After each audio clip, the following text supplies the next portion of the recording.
Hey, good morning, and welcome to another edition of the Stronger Futures Project and Imagination, the Awakening, and what this is all about. And I'm joined again with my co-host, Tracy Borson.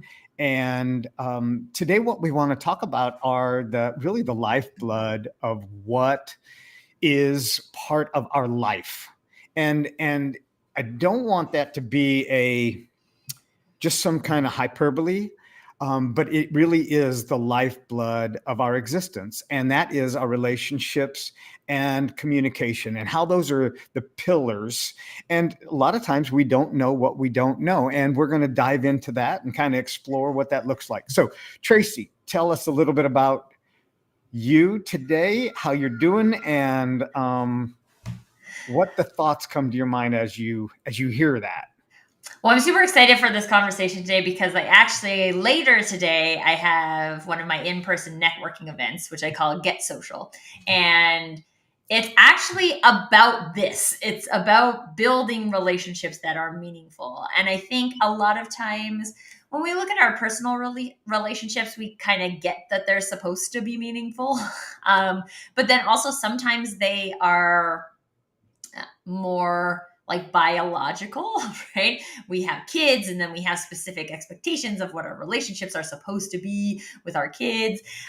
So in my networking events, we work on business relationships, obviously. And it's something that I always find really interesting because I noticed in a lot of places, people create like very strict boundaries of what can be available from a specific relationship. And in business relationships in particular, I think a lot of times people go into it with the idea like the goal of this is for it to be a transaction. Somebody is going to buy from somebody. And I mean, that's great if that manifests, but there's so much more that's possible. And when we create that just like really narrow box, we're really limiting ourselves to the access to that lifeblood, as you called it. So for the people who know me, they know that I'm all about community. So this is just a conversation I'm all about. Awesome. You bring up a couple different points, and you and I have not rehearsed any of this. So this is what the beauty of spontaneity and synchronization takes place. I had no idea that you had your event going on.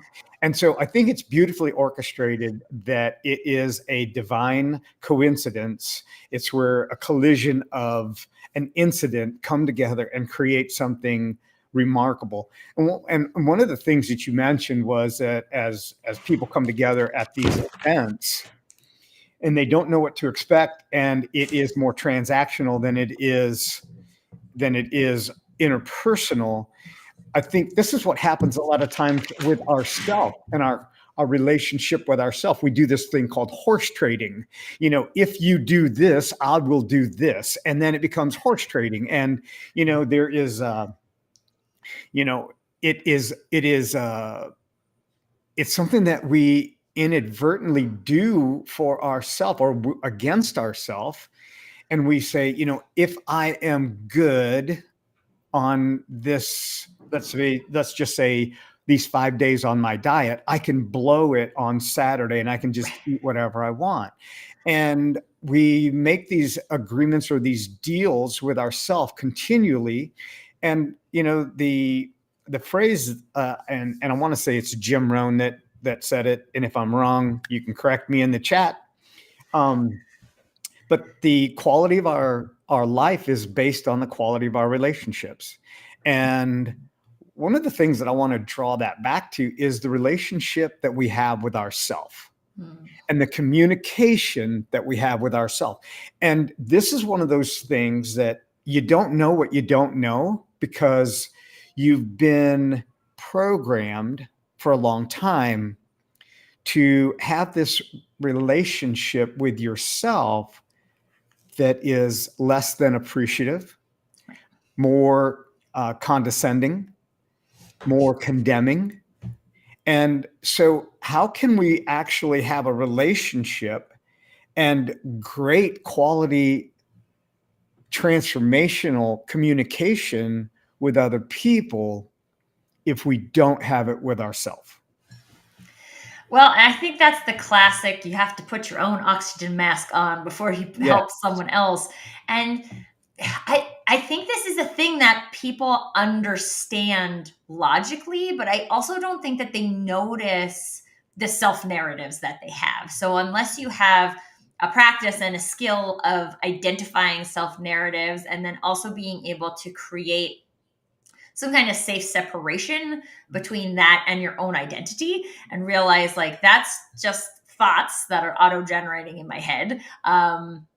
Do I want to choose to believe that? Yes or no? One of my favorite sayings in this arena is treat yourself like somebody you love. And I think a lot of times when it comes to exterior people to ourselves, we think about caring and nurturing and all of these types of things. And when we forget that, well, what if we treated ourselves like that too? That would make us more capable, more available, more optimized to serve others, to do what we're here to do. Exactly. And it's the way that we start our day. So how many times have you woke up and you're already thinking about everything that you didn't accomplish yesterday? I mean, I've done it for sure. Yeah. Yeah, I want to say that we all do, and it is taking that inventory, and then it is also discovering what another person needed. Like I remember the first time that I went to a major event. I went to a Tony Robbins event, and I swore that I would not be one of those people that would be jumping up and down. That was not going to happen. I'm in my 50s, okay, and we just don't do that. I'm I'm just a little beyond that. And an hour and a half into the conference, I'm jumping up and down like a teenager at a rock concert, right? And on the second day, I would clap my hands so much and so hard and intensely that I was taking notes. And I looked down at my paper and there was a little blood. And I thought, oh my gosh, I got a paper cut. And I looked at my hand. It was where I was clapping so hard that I broke the skin. Now, I worked in construction, so I had calloused hands, but I clapped my hands so much. And it was being in that environment where I didn't know that that's what I needed. I mean, I worked with people. I led groups of people, groups of men, and had a lot of communication, had a lot of great relationships, but it was another level. And I didn't realize that there was something inside of me that needed to be unlocked. And once it got unlocked, it just revealed a whole new dimension. And I understood more so, and I have understood more so as time goes on, is that what I say to myself in the morning, the first things set the trajectory of my day. And I'll give an example of one of the things that I do with my clients. And I say, the first thing that you want to do when you get up in the morning is look yourself in the eye in the mirror. Take a deep breath in through your nose, put a smile on your face, and say, I love you, and it's going to be in a great day. And it's amazing when you begin to do that. Now, there are many people that are uncomfortable doing that little exercise, just that little bitty exercise, because they haven't ever said it to themselves. And so many times we're expecting from the outside to come in to add value. And, when we say that we go to an event and man, it just added so much value, and then we're back to our self the following day, that's a signal, that's a sign that there is something within that we've allowed to deplete. And it's our responsibility, the ability to respond to that and say, where do I need and what do I need and how do I get it? So, Stanley, I'm thinking about this because I think it would be great if everyone actually looked in the mirror and loved themselves. But I think that's one of the things that comes up for me in terms of, and there's a lot of like external physical weight, I think that's specifically put on women in this arena. But it's one thing I think to like, but correct me if I'm wrong, to look in the mirror and say I love you and do it because someone told you to do it versus do it because you see the person in the mirror and you love them.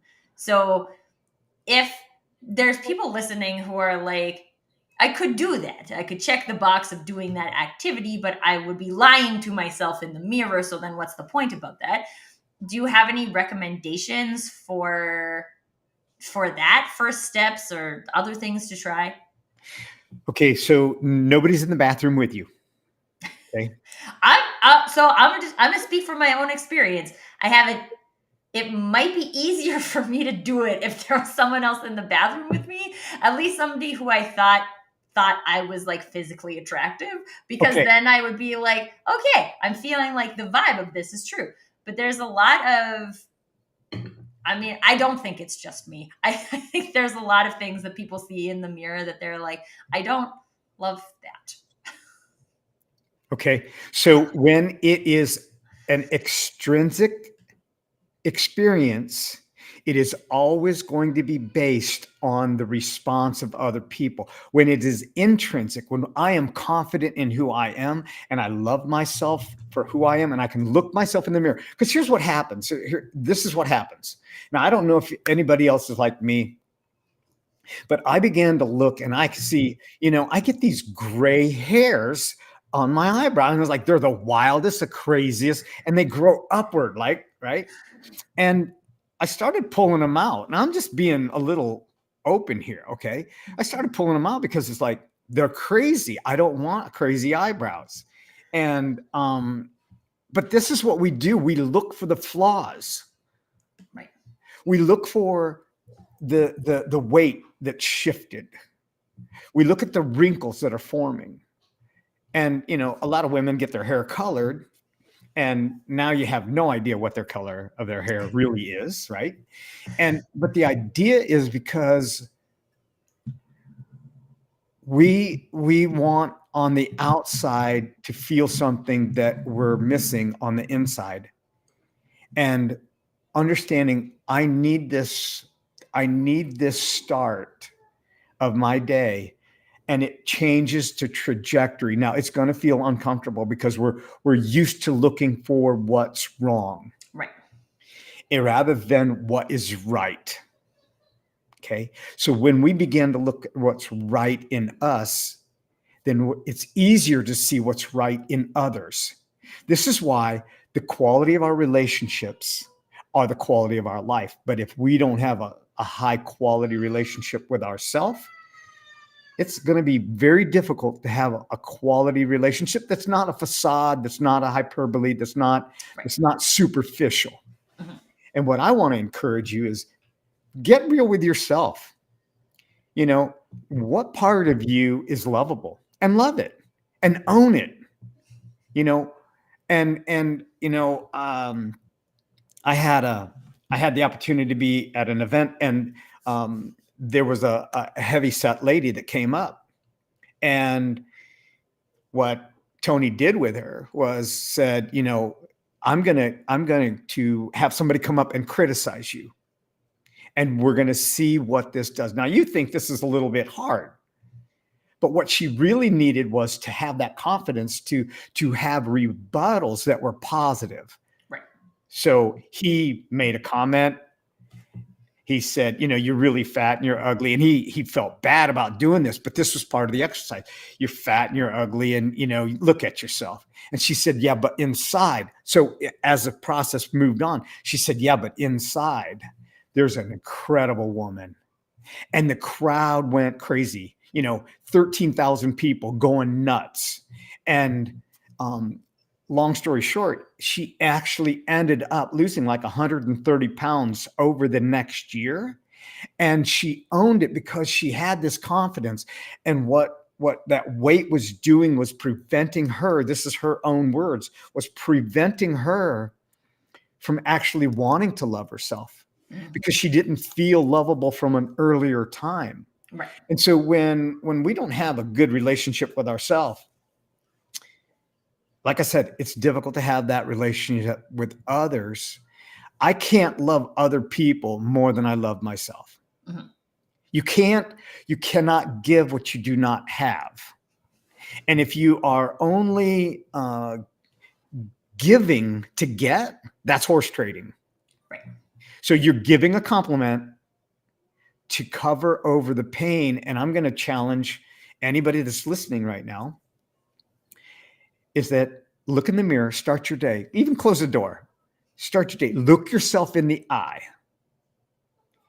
Tell yourself, put a smile on your face, take a deep breath in through your nose, because now it's releasing nitric oxide into your body. Okay. So breathing in through the nose is different than breathing in through the mouth. There's a big deal there. Okay. So this is something that maybe you didn't know that you didn't know. Okay. And this is why nose breathing is so important to our health.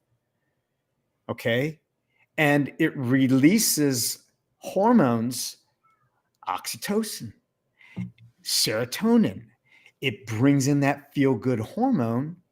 And now it's activating different things that are going on in our brain, in our lungs, and elsewhere in our body. Put a smile on your face and say, I love you. And say, it's going to be a great day. And then you can anchor it by saying yes. Okay. So think about it. When you go to a football game or a basketball game or a sporting event or whatever, and your team or your player or your son or your daughter performs, you're up there in the audience and you go, yes, you didn't do a thing. We won. No, you didn't.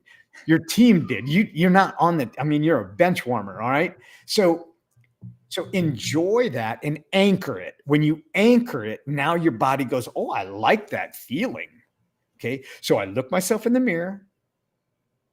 You need this. I love you. And it's going to be a great day. Yes. And as you do that, you anchor these things, then it changes the relationships and your communication with every single person around you. I guarantee you this. So if you're watching this and you've tried it after you've watched this video 7 or 10 days, okay, usually takes 21 days, they say, to create a habit, but sometimes it takes longer, but do it for 10 days. If you don't get greater response and actually a greater return of your investment, send me a message and let me know that it didn't work. And we'll figure out a plan how to make it work. So I've rattled on there enough. How does that sit for you and what you're going to go to in your event this afternoon? It's so interesting. So I have a coach that I work with, and one of the activities that she introduced to me was like, I think she calls it something different, but to me, it's the energy circle. And so what we practice doing is like when we are in really high energy. So maybe you had a really great interaction, or you had a really like a good coaching session, or a great call, or you wrote a really cool article, or what have you. You like create this circle on the floor and you step into it and you just allow yourself to like feel the awesomeness, right? Like, this is so good. I'm in like perfect flow, or what have you. And something that's been really interesting for me is like when I did my first in-person networking event, I had that feeling like, this is amazing. Everything about this feels so good. And it was like the best I had felt since my like wedding day. And so Right. I was like, okay, so this is the thing that I tap into in this energy circle. And while the energy circle is more of a like, it's invisible, so you can take it with you and you can put it in whatever room you're in. And this is something that I was like, oh, I've never considered like doing that first thing in the morning, because like, I don't know, in my brain, the circle's in my office. So like I go to my office and I stand in the circle, which is not the bathroom. And so it's really interesting when you look at these types of, again, like boundaries we've created for ourselves, and like energy circle goes in this space. Okay, well, energy circle could totally go in the bathroom. And then I feel like if it was, then I like also already to some degree have a skill of tapping into this and then using that to empower my day. I have an interesting relationship with my networking events, to be honest with you, because they are a lot of work to put on. And as soon as I'm there, like the feeling is there. right? Like I'm there, everything, like I don't have to think about anything anymore. I can just be there and be with the people. And that is why I put so much effort into curating it in the way that I do, so I can be present once I'm there. But even then, right? Like I went to bed at 11:30 last night. I'm usually at like a 9 o'clock in bed person because I was up late prepping it, and so then I like wake up and I'm like, oh, but I don't have the like erasers for the dry erase board, so I have to go and find them. And they're like, I get caught up in the what has to get done today and when am I going to do it, because I have this and then I have back-to-back calls until I have to leave to go to the thing, and so I have to squeeze it in when I do this. And it's just something that I have such a habit doing, right? Like it's something Exactly. that I have done for so many years. And so I love being in conversations like this because it reminds me that I have this, I have a habit. I might not like, it might not be a conscious habit, but like I have a habit of doing that. And unless I do something else to create a habit with something else, then the future remains the present, right? The present just like trickles into the future. And 10 years from now, it's exactly the same because that's the habits I have. So it really comes down to like, what new habits do you want to create that stronger future for you? And while I would say, like, again, I'm all about community, like, relationships are very important to me. I have like many more self relationship skills now than I did, say, 10 years ago. But that doesn't mean there's not more things that I'm still not doing. Yeah. So you bring up a strong point. That you go through these things consciously, but it's unconsciously conscious. Right.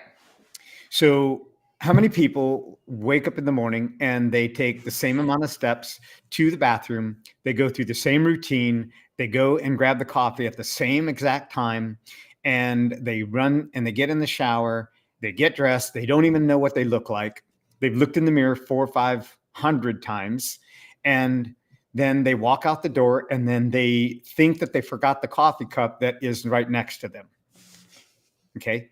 And so what does that have to do with our relationship and the communication? It's what we're investing in ourselves. So we've gone through a routine in a unconscious consciousness. Our body takes over and we don't even think about it. And so when we get back to the basics, and Barbara said, yes, it's hard, but after a while it does work, because we've been programmed as we grow to look good on the outside for other people, but we haven't been programmed to feel good on the inside for us. Right. And this is where, people come to a place in their life and they go through this. It's either a crisis and a breakdown, or they experience a stretch of depression because they don't even know who they are. Mm-hmm. And they haven't learned, they haven't developed that feeding the soul, feeding the psychology of themselves, and they've fed everybody else. And the idea that mom eats last, kind of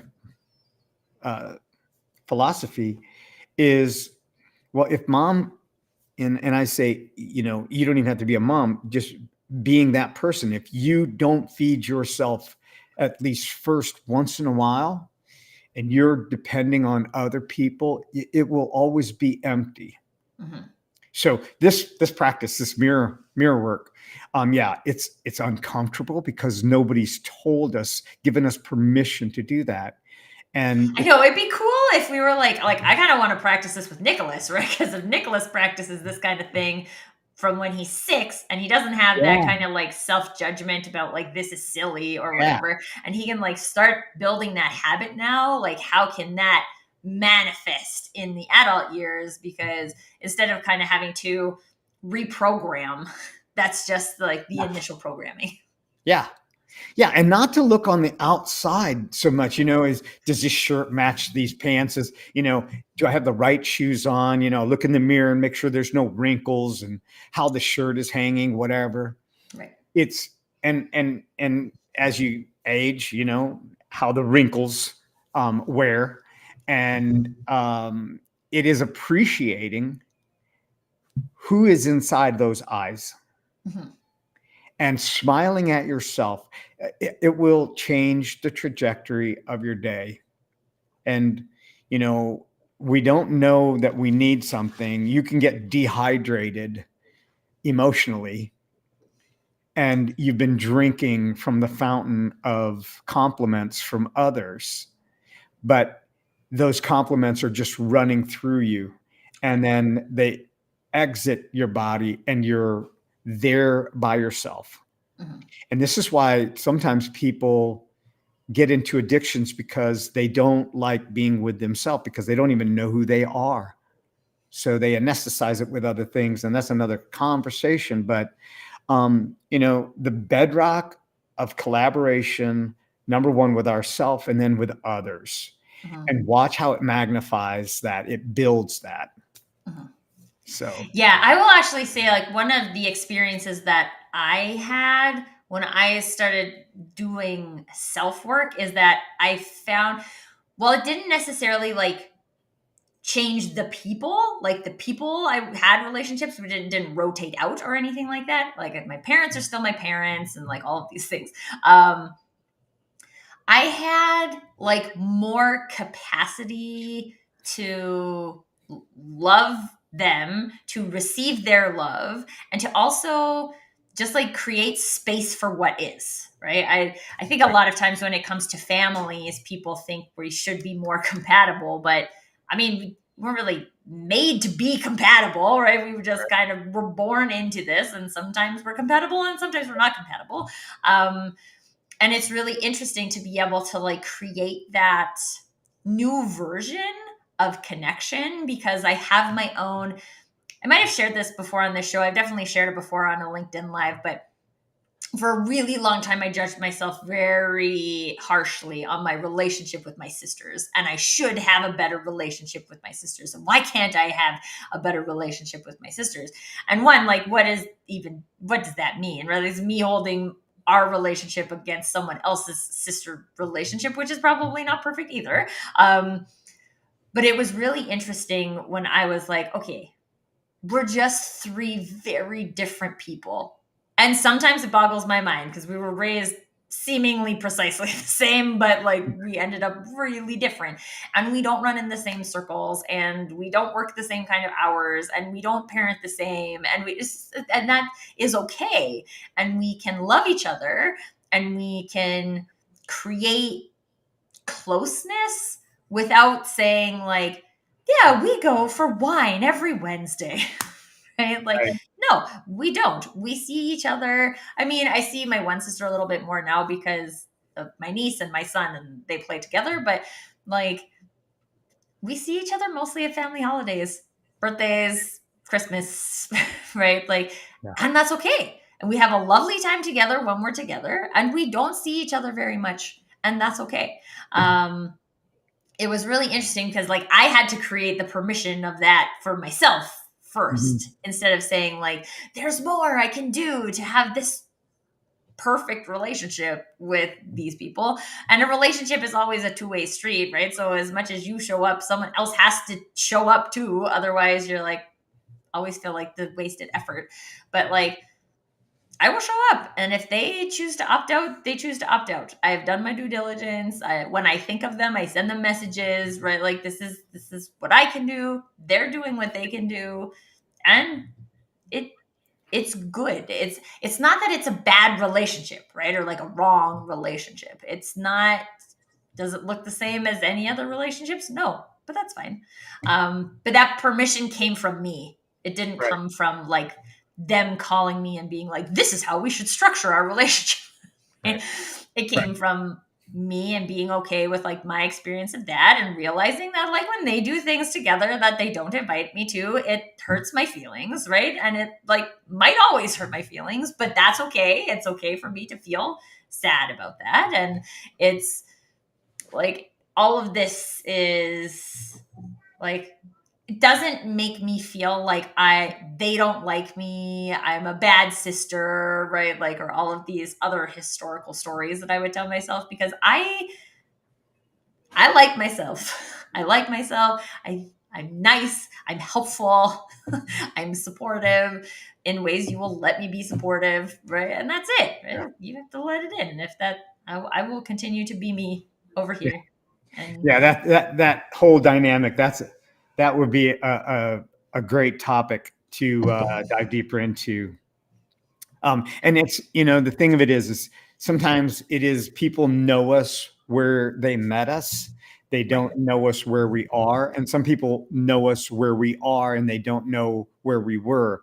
And so it's hard to appreciate the different dynamics of how that works. But one of the main things that I wanted to just drive home today is, if you want to change your life and change your relationships, change the one that you have with yourself, add just one element, add just a grain of appreciation for who you are and celebrate yourself. It takes less than 30 seconds. 30 seconds is a drop of water in the ocean. Give yourself 30 seconds a day and just do that exercise and watch what it does for your other relationships. And at that, I want to say, if you want to know more, if you would like to have a opportunity to discover more about what this is about, you can reach out to me on the website and you can book a call, a 30-minute call, virtual coffee, and we can explore more. And if you're watching this on YouTube, hey, subscribe and make a comment, leave a comment. You can join us on the Zoom call. I have posted it to those that RSVP'd in the LinkedIn. I sent it to them, but you can take a look at that Zoom link right there, and hopefully you can join. And we're going to jump over there here in just a minute. So thank you again for giving yourself this time to dive deeper into our topics of getting stronger, going further, creating your own future, and using your imagination to do so. And if you are on live, come and join us in the Zoom room. Click the link, come on over. We're gonna deep dive relationships, and we all have our own journey with that. So come Exactly. and explore. We'd love to hear yours. All right. Fantastic. Have a great day.